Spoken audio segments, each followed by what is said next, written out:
Պուտինը խոսեց Հայաստանից և ռուս-ուկրաինական պատերազմից, վիդեոն մաքսիմալ տարածեք, ես սկսեմ։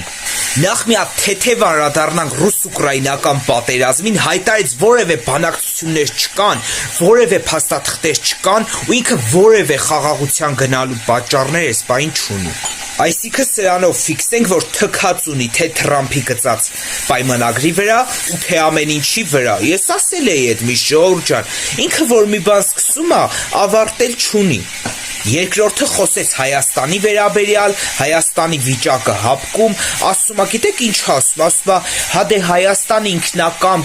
կամավոր չի ներկայանում նիստերին, բայց ասում է մեկը իրանք մեր բարեկամներն են, մեկը մենք իրանց հետ միշտ պահելու ենք մեր կապը եւ այլն եւ այլն։ Ախր դուք հասկացեք մեկ բան, գործնականում Հայաստան այլևս հապկի անդամ չի։ Պատերազմների ժամանակ, 44 օրյայի ժամանակ հապկը ոչինչ չարեց, 21 թվականի պատերազմի ժամանակ հապկը ոչինչ չարեց, այդ կառույցում ուղղակի չգիտեմ էլի, մենք անելիք այլևս չունենք, մենք պետք է շարժվենք առաջ,